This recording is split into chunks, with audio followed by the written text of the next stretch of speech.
ప్రస్తుతం brain tumour కేసులు అనేవి విపరీతంగా పెరుగుతున్నాయి.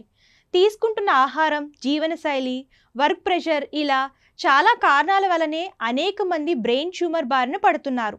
మెదడులో కణితి కనిపించడాన్ని బ్రెయిన్ ట్యూమర్ అంటారు. అసలు బ్రెయిన్ ట్యూమర్ అంటే ఏంటి? ఎక్కువగా ఫోన్ వాడితే బ్రెయిన్ ట్యూమర్ వస్తుందా అనే విషయాల గురించి తెలుసుకుందాం. బ్రెయిన్ ట్యూమర్ అనేది తీవ్రమైన వ్యాధి. మెదడులో కణితి కనిపిస్తే దాన్ని బ్రెయిన్ ట్యూమర్ అని అంటారు. కొంతమంది ఆరోగ్యంగా ఉన్నప్పటికీ ఒక్కసారిగా దీని లక్షణాలు బయటపడుతూ ఉంటాయి. కాగా దాని గురించే ఇప్పుడు మనం తెలుసుకుందాం. బ్రెయిన్ ట్యూమర్ ఉన్న వ్యక్తికి తలనొప్పి అనేది వస్తూ పోతూ ఉంటుంది. అంతేకాకుండా కొన్నిసార్లు విపరీతంగా తలనొప్పి వస్తుంటుంది.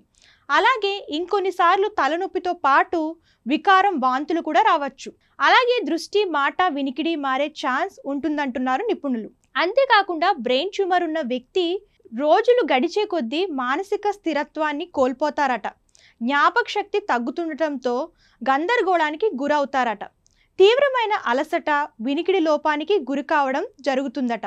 అంతేకాకుండా తల తిరగడం, కాళ్ళు కదపలేకపోవడం వంటి సమస్యలు కూడా తలెత్తుతాయని చెప్తున్నారు వైద్యులు.